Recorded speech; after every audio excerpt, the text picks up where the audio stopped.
Hello mga kasari, welcome back to my YouTube channel. So for today's video is magpa-price update po tayo sa mga napamili po namin ni partner kay Dali kanina lamang. So mag-aano tayo, Dali versus Pure Gold. Yan, magkalaban ng Dali at Pure Gold. San nga ba mga kasari mas magandang mamili? Kay Dali or kay Pure Gold? Pero bago yon, magpa-price update muna tayo sa mga pinamili natin kay Dali. So, bumili ako ng Keratin Plus Gold. Ang puhunan po kay Dali. Kay Dali po mga kasari ay nagre-retail sila. So, nadali talaga tayong mga sari-sari store owner. Kung tayo ay may tindahan tapos tinabihan tayo ng Dali, talagang maapektuhan po talaga ang ating tindahan. So, buti na lang dito sa aming lugar, medyo malayo ang mga Dali. Pero, sobrang dami na pong Dali dito sa Amadeo, hindi na mabilang. So yung Keratin is 6 ang puhunan, binebenta ko po siya ng 9. Tapos yung Pabcon 550 ang puhunan, binebenta ko siya ng 8. Tapos Alaska Condensada 53 ang puhunan, 60 ko binebenta. So kung mapapansin nyo mga kasari, hindi lahat ng mga paninda kay Dali ay sobrang mababa. Halos katulad na po sa presyo kay Pure Gold. Gaya nitong Alaska Condensada na same size lang na ganyan. So 53 din po ang puhunan nito kay Pure Gold. So 60 ko binebenta. Tapos etong Century Tuna Flakes in Oil 37.75 kay Dali. Medyo mura siya ng konti. Yan. Aanohin natin guys kung ano yung difference ng Dali sa Pure Gold. So, di hamak na mas mura nga talaga ang mga delata kay Dali. So, binibenta ko ang Flakes in Oil ng 43. Tapos, yung Mega Sardines, eto guys, mas mahal ang Mega Sardines kay Dali kesa kay Pure Gold. Kasi puhunan ng Mega kay Dali ay 25.50, kay Pure Gold is eksaktong 25 pesos. Tapos yung mga chicheria kay Dali, halos same na rin kay Pure Gold. Ayan o, 7.25, 7.25. Tapos, yung mura lang kay Dali is yung cornic na boy bawang, yung 90 grams. Kasi ito, kay Pure Gold, nasa 21. Yung assorted, ayan, 23 kay Dali, yung boy bawang. Di ko alam kung puhunan nito kay Pure Gold kung magkano eh. Tapos, yung mga cup noodles, ayan o, medyo pricey na din. Ayan o, 22.50. Parang ganyan na rin yung puhunan eh. 22.30 yung bulalo. Yung batchoy, 22.50. Ang bentahan ko is 27. Tapos, yung Energen is 8.75. Ang mura nga lang, eto o.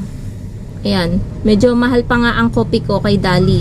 Kasi 13.60. Magkano kuha natin kay Pure Gold? Nasa 135. So, ibig sabihin, nasa 13.5.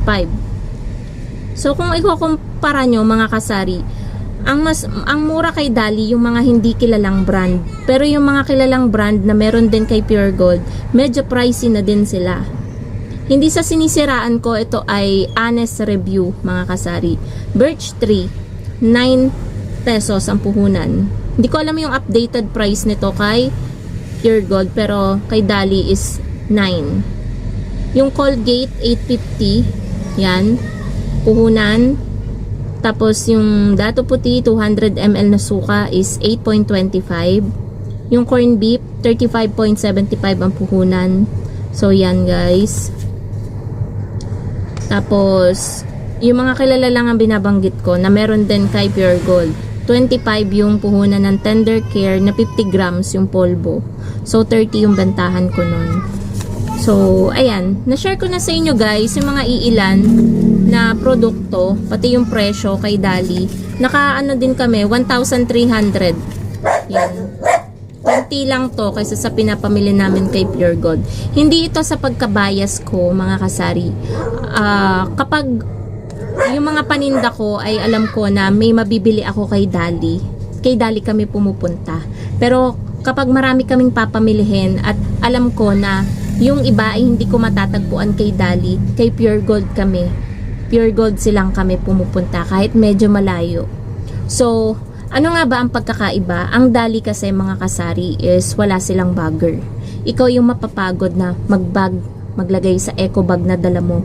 Tapos yung paper bag nila is may bayad, piso. So, kung ipagkukumpara mo sila, ano yung imamahal ng sentimo, piso, pero hindi naman ikaw ang magbabag. Tapos kay Dali, makakamura ka nga ng piso or 2 piso, sentimo, pero pagod ka naman sa pag, 'di ba? Tapos, ang libre lang sa kanila is yung mga karton. Paano kung nakamotor ka? Mahirap na ikarton yung ang dami mong pinamili, 'di ba? So, kailangan mo talaga mag-provide, magdala ng eco bag. Kasi yung paper bag nila is may bayad, piso. So, sa presyo naman ng mga bilihin, mga kasari, para sa akin parang it's a tie lang, hindi sa pagiging bias, mga kasari. Kasi ako, ang tagal ko nang namimili kay Pure Gold tsaka kay Dali. Alam ko yung diferensya ng mga paninda na hindi naman talaga ganong kalaki yung diferensya ng presyo.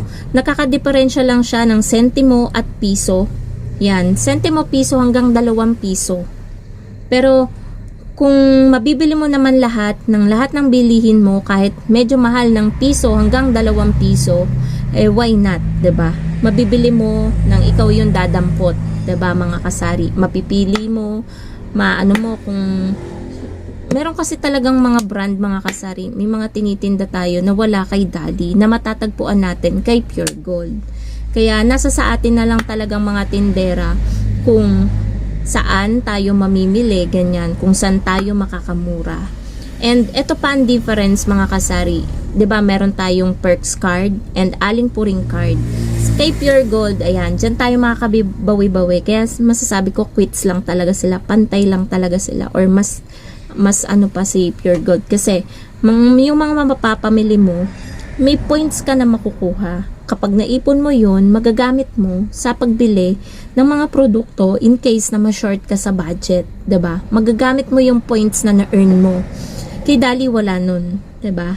Kung ano yung naging mo, wala kang freebies, 'di ba? Kay Pure Gold sa bandang dulo, ay mami, ano po kayo? Punta na lang po kayo sa customer service, may free po kayo. Yan, yung free na yun, minsan, 2 chichirya, ganyan, 2 Cloud9. Naiuwi ko yon, dagdag paninda. Plus yung points pa na na-earn ko. 'Di ba? Ganon kaganda kay Pure Gold. Hindi ko naman minamasama na hindi maganda kay Dali. Pero, madami na rin bumibili kay Dali. At, kay Pure Gold, hindi tayo nakakatingi-tingi. Kay Dali, pwedeng tingi-tingi. Pwedeng isang twin pack ang bilhin mo. Parang sari-sari store na pinabongga ang Dali kasi.